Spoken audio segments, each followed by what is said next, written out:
ఇక్కడ ఆంధ్రాలో ప్రమాణ స్వీకారం చేసేటప్పుడు ఆయన స్థలం వెతుకుతున్నారు, ఎక్కడెక్కడ ప్రమాణ స్వీకారం చేయలేదానిపైన ఒకటి వచ్చింది.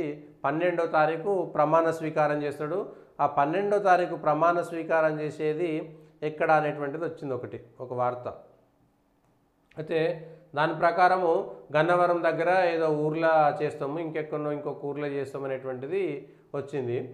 ఎందుకు ఆ పరిస్థితి ఎంచుకుంటున్నారు అనే దానిపైన ఒక మాట మాట్లాడాలి.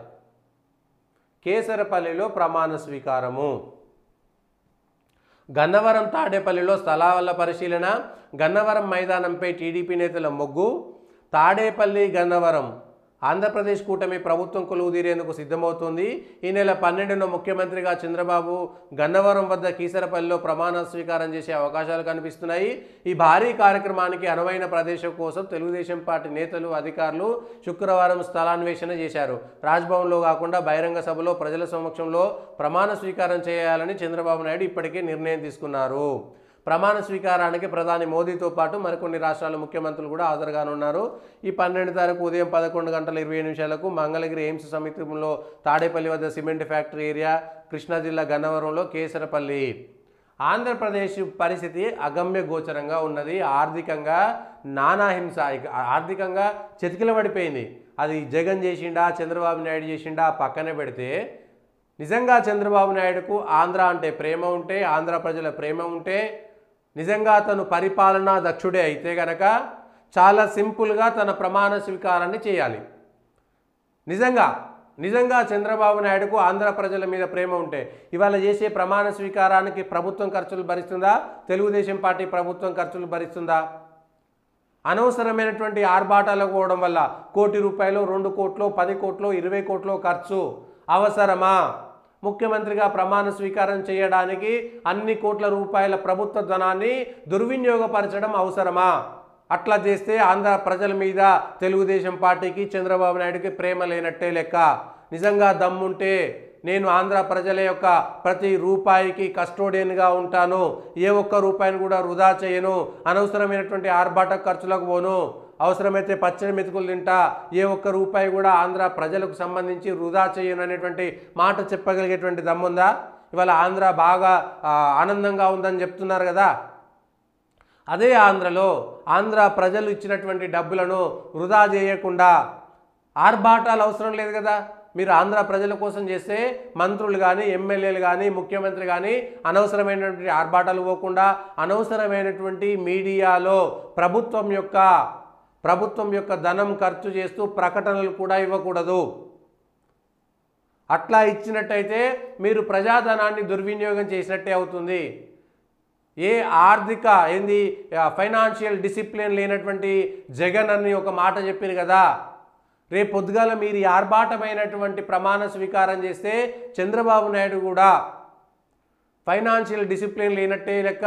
ప్రజల యొక్క ధనానికి తను కస్టోడియన్గా కాకుండా ఇష్టారీతంగా ఖర్చు చేసినటువంటి వ్యక్తిగా మిగిలిపోతాడు చరిత్రలో. నిజంగా ఆయన చెప్పాలి, నేను ప్రతి రూపాయి నాకు ఉపయోగం ఇప్పుడు ఆ 10 కోట్ల రూపాయలు పెడితే కొన్ని కోట్ల మంది ప్రజలకు కొన్ని రూపాయలైనా వస్తాయి, లేదంటే నా ఒక నియోజకవర్గంలో కొంతమందికి పేదలకు ఉచితంగా ఇల్లు కట్టియవచ్చు.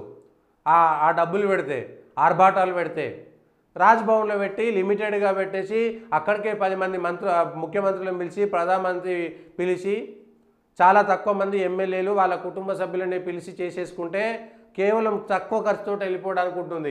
ఆ మిగిలిన 10 కోట్లు, 20 కోట్లు ఏదైనా ఒక డెవలప్మెంట్, రాష్ట్ర ప్రగతికి ఉపయోగించవచ్చు కదా. అట్లెందుకు ఆలోచించరు? ఈ అంశాలపైన కూడా చర్చ జరగాల్సినటువంటి అవసరం ఉన్నది. నిజంగా చంద్రబాబు నాయుడుకు ఆంధ్ర ప్రజల మీద ప్రేమ ఉంటే, ఆంధ్రాను నేను రక్షిస్తానేటువంటి మాట నిజంగా ఆయన చెప్పగలిగితే గనక, ఆంధ్ర ప్రజల మీద ఆయనకు ప్రేమ ఉంటే గనక చాలా స్పష్టంగా నేను అనవసరమైనటువంటి ఆర్భాటాలకు పోను, ప్రత్యేక విమానాలలో ఢిల్లీకి పోను అనేటువంటి మాట చెప్పగలుగుతారా? పోయిన ప్రతిసారి 2014 నుంచి 19 దాకా ఆంధ్ర ప్రభుత్వము అత్యంత అధ్వానమైనటువంటి ఆర్థిక స్థితిలో ఉంటే ఆయన చేసినటువంటి ఆ ఉద్యమాలకు నల్ల జెండాలు వేసుకొని చేసినటువంటి ఏవో పోరాటాలు, ఆ పేర్లు యాదకి లేవులే కానీ ఆయన ఢిల్లీలో చేసినటువంటి ప్రోగ్రామ్స్కి, ఢిల్లీలో చేసినటువంటి ధర్నాలకి, ఆంధ్రాలో ప్రతి జిల్లాలో చేసినటువంటి ప్రోగ్రామ్స్కి 30 కోట్లో 40 కోట్లో 70 కోట్లో ఖర్చు అయిపోయింది. అంత డబ్బును ప్రభుత్వ ధనాన్ని దుర్వినియోగం చేసినటువంటి వ్యక్తి చంద్రబాబు నాయుడు. ఇప్పుడు అట్లా ప్రభుత్వ ధనాన్ని దుర్వినియోగం చేసుకుంటా ఒక ముఖ్యమంత్రి మామూలు విమానంలో పోవడంలో తప్పులేదు. అందులో బిజినెస్ క్లాస్ టికెట్ కొనుక్కోండి, 3 సీట్లు కొనుక్కొని పక్కన అధికారులను తీసుకుపోండి. ఒక ప్రత్యేక విమానాన్ని తీసుకుపోవడం వల్ల పోయిన ప్రతిసారి కొన్ని లక్షల రూపాయల ఖర్చు ఎందుకు వృధా చేస్తున్నారు? అందులో పేద రాష్ట్రంగా ఉన్నటువంటి ఆంధ్రప్రదేశ్లో ప్రత్యేక విమానాలు మీకు అవసరమా? దానిపైన స్పష్టత తేవాలి. మరి మోడీ వాడుతున్నాడు కదా, ఇది వాడుతున్నాడు కదా అనేటువంటి పోలికలు అవసరం లేదు. ఒక ముఖ్యమంత్రి ప్రత్యేక విమానంలో పోవాల్సినటువంటి అవసరాలు ఎందుకు వచ్చినాయి? మీకు ఖజానా చక్క లేదు కదా.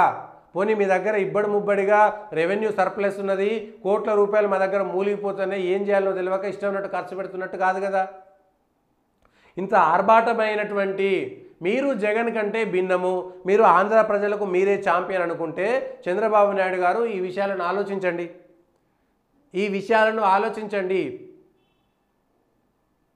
లేకపోతే మీకు ఆంధ్ర ప్రజల మీద ప్రేమ లేనట్టే లెక్క. నా దృష్టిలో, నా వ్యక్తిగతమైనటువంటి అభిప్రాయం ఇది. నిజంగా మీరు ఆంధ్ర ప్రజల మీద ప్రేమ ఉంటే చేయాలి. ఇంకొకటి, ఇది మళ్ళీ ఈ గన్నవరము ఇవన్నీ వెతుక్కోవాల్సి వచ్చింది. 2014 నుంచి 19 దాకా అమరావతి ఫెయిల్ కావడానికి కారణం చంద్రబాబు నాయుడు కాదా? ఆ రోజు కేంద్రంలో అధికారంలో ఉంటే మాకు మోరీలకు 2000 కోట్లు ఇచ్చిండు, ఎయిమ్స్కు 2000 కోట్లు ఇచ్చిండు, దానికి 2000 కోట్లు ఇచ్చిండు. ఏం చేసిండంటే చంద్రబాబు నాయుడు, మేము నచ్చినటువంటి ఎన్డీఏ వచ్చింది కాబట్టి నరేంద్ర మోడీ 1,00,000 కోట్ల రూపాయలు ఇట్లా నెట్టేసి లారీలలో పంపించేస్తాడు, కట్టలు మేము ఏదంటే చేస్తామని. 30,000 ఎకరాల భూమిని ఎవడు తీసుకోమన్నాడు? ఓ 100 ఎకరాలు 150 ఎకరాలు ఉంటే మస్తు సరిపోయేది. ఇవాళ హైటెక్ సిటీ కట్టిన ఏరియాల్లో, లేకపోతే ఎల్బీ నగర్ ఏరియాల్లో, గచ్చిబౌలిలో ముందుగాల ప్లాన్ చేసుకొని అప్పుడు ఒక 50,000 ఎకరాలు తీసుకొని కట్టలేదు కదా. హైదరాబాద్ కట్టిరు, ఒక 10 బిల్డింగ్లు కట్టిరు, క్రమక్రమంగా ఒక 50 ఏళ్ళ ప్రాసెస్లో భాగంగా అది అభివృద్ధి చెందుతూ పోయింది. అంతేగాని ఇన్ని ఎకరాలు తీసుకొని నాశనం చేయాల్సినటువంటి అవసరం ఉన్నది. మీరు అక్కడ ఉన్నటువంటి అసెంబ్లీ బంగ్లాని, అసెంబ్లీ బిల్డింగ్ని కానీ, సచివాలయాన్ని కానీ తాత్కాలిక నిర్మాణాలు ఎందుకు చేసిరు? బెంగళూరుకి వెళ్ళండి. బెంగళూరులో ఇవాళ ఉన్నటువంటి విధాన సౌధ 5 ఏళ్లలో అప్పటి తెలుగు ముఖ్యమంత్రి రెడ్డి, నాకు యాదికి రావట్లేదు, బెంగళూరులో 5 ఏళ్లలో కట్టిండు. ఎప్పుడు 50 ఏళ్ల కింద కట్టిరు. అది 50 ఏళ్ల కింద కట్టిరు. కేవలం 5 సంవత్సరాల్లో పూర్తి చేసిరు. కేవలం 5 సంవత్సరాల్లో 5 ఏళ్ళ పూర్తి స్థాయి ముఖ్యమంత్రిగా ఉన్న మీరు ఎవరి మీద ఆధారపడాల్సి లేకుండే కేంద్రంలో మీ ఎన్డీఏ భాగస్వామిగా ఉన్నారు. మీరు వీలైనటువంటి డబ్బులు తెచ్చుకోవచ్చు. ఎయిమ్స్ కట్టిరు, 12, 13 జాతీయ సంస్థలు వచ్చినాయి రాష్ట్ర వ్యాప్తంగా. అవన్నీ కాదని 30,000 ల్యాండ్ పూలింగ్, 30,000 ఎకరాలు ఎవరి బొంద మీద వేసుకుంటారు మీరు? అవి అంత భూమి ఎందుకు తీసుకోవాలి? ప్రభుత్వ భూమి మీకు ఎంత ఉంది, ప్రైవేటు భూమి ఎంత సేకరించాలి? పోనీ అంతగలితో 1000 ఎకరాల కంటే ఎక్కువ అవసరం లేదు కదా. మీరు ప్రభుత్వ కట్టడాలు కట్టాలనుకుంటే పోనీ 100 ఏళ్ళ ముందుకు ఆలోచించి, ఓ 100 ఏళ్ళ తర్వాత కూడా నేను కట్టినటువంటి బంగ్లాలు ఉంటే తాత్కాలిక బంగ్లాలు ఎందుకు కట్టిరు? మీరు తీసుకున్నదే కదా. మళ్ళా తాత్కాలికం ఇక్కడ కడతాం, మళ్ళా అక్కడ కడతాం, మళ్ళా దయచేసి ఆ సినిమా గ్రాఫిక్స్లు చూపెట్టకండి.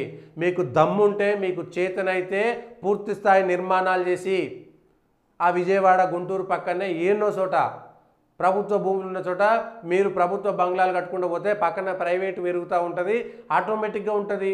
ప్లాన్ సిటీగా ఉంటే మీకు కావాల్సింది సెక్రటేరియట్, మంత్రుల క్వార్టర్సు, ఎమ్మెల్యేల క్వార్టర్సు, సచివాలయము, లేదంటే కొన్ని అధికారులకు సంబంధించిన బిల్డింగ్స్, రాజ్భవన్, దానికి సంబంధించిన సెక్రటేరియట్, అవన్నీ కలిపి కట్టుకుంటే మీకు పెద్ద అవసరమే ఉంటుంది. మహా అంటే 200 ఎకరాలలో అయిపోతుంది. ఓ అద్భుతంగా కట్టినా కూడా 200 ఎకరాల కంటే పెద్ద అవసరం రాదు. అట్లాంటిది 30,000 ఎకరాలు ల్యాండ్ పూలింగ్ చేసి ఎవరి బొంద మీద పెట్టిరు? ఫెయిల్ అయింది చంద్రబాబు నాయుడు. కానీ నెపం నెట్టబడింది నరేంద్ర మోడీ మీద.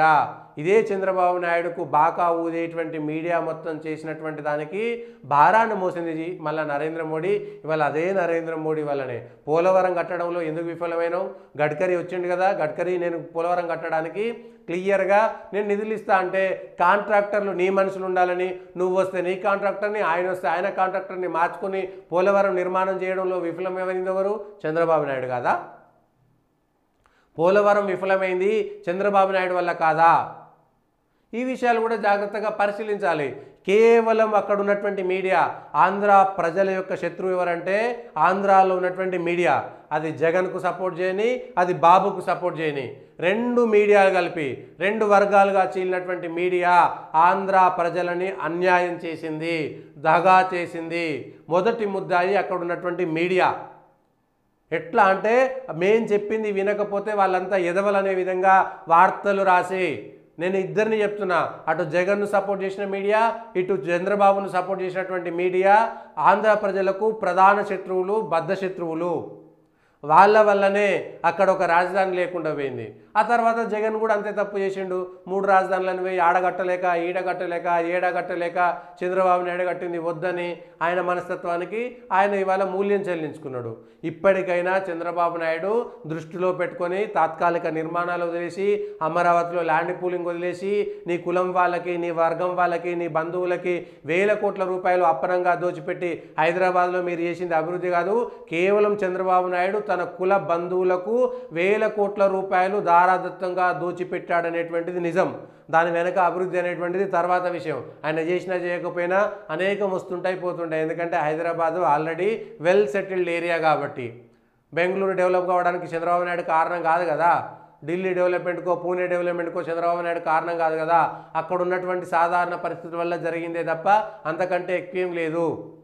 ఇవాళ అంత దమ్మున్నోడు అమరావతిని 5 ఏళ్లలో ఎందుకు డెవలప్ చేయలేకపోయాడు? హైదరాబాద్ను నేను డెవలప్ చేసినా అని చెప్పుకునే చంద్రబాబు నాయుడు 5 ఏళ్ల ఫ్రీ టైంలో ఎందుకు నువ్వు చేయలేకపోయినావు? జీరో నుంచి స్టార్ట్ చేస్తే వదిలేది అదే. నువ్వు ఆల్రెడీ ఆ పేరున్నటువంటి రాష్ట్రంలో పేరున్నటువంటి రాజధానిలో 4 బంగ్లాలు ఆడోటి ఇటోటి కట్టి, అది కూడా కేవలం చుట్టూ నీ కులపోలతోటి భూములు కొనిపించుకొని చేసిందే తప్ప చేసింది ఏం లేదు. ఈరోజు కూడా నీ కుల పిచ్చి తప్పించుకోకపోతే, కేవలం నీ కులాన్ని, నీ కుల మీడియాను మాత్రమే పట్టించుకుంటే మళ్ళా చరిత్రలో కులహీనుడిగా మిగిలిపోయేటువంటి పరిస్థితి వచ్చేస్తుంది చంద్రబాబు నాయుడికి. ఈ విషయాలను గమనించుకోవాలి. కేవలం నీ కులం వల్ల గెలవలేదు. ఏ శత్రువు కులమైతే, ఏ శత్రువునైతే మీరు హత్యలు చేయించిరో ఆ కులమే మిమ్మల్ని వాళ్ళ గెలిపించింది. అది గుర్తుపెట్టుకోండి. ఏ మోడీని మీరు వ్యతిరేకించి పోయారో ఆ మోడీ బలమే ఇవాళ మీకు ఆయువు పోసింది. ఏ వంగవీటి రంగా కుటుంబాన్ని అంతం చేసి నాశనం చేశారో ఇవాళ వాళ్ళ అభిమానులే మిమ్మల్ని ఇవాళ గెలిపించారు. ఇది సత్యం. ఈ విషయాలను గుర్తుపెట్టుకోవాలి. లేకపోతే ఈ మీడియా వల్ల మీరు నష్టపోతారు. ఏదో చరిత్ర రాస్తామనుకుంటే ఎన్టీ రామారావుని దేవుడు చేసినారు అనేటువంటి విషయాన్ని చేస్తే, రాముడు వేషం వేసిండు, కృష్ణుడు వేషం వేసిండు కాబట్టి దేవుడు అంటే, ఆయన రావణాసురుడు వేషం వేసిండు, హీరోయిన్లను ఏడిపించిండు. రెండున్నాయి. మరి అదెందుకో చేయలేదు? అది మీ మీడియాలో ఉందనేటువంటి విషయాన్ని చెప్పగలిగితే ఇది ఉంటుంది. సో ఈ విషయాలపైన జాగ్రత్తగా ఉండకపోతే కష్టమైనటువంటి పరిస్థితులు వస్తాయి. లేకపోతే ఇబ్బందులు పడేది కూడా మీరే. ఆల్రెడీ 2014 నుంచి 19 దాకా ఎట్లా ఇబ్బందులు పడ్డారో ఇవాళ అదే ఇబ్బందులు పడతారనేటువంటి విషయాన్ని మాత్రం మర్చిపోకూడదు.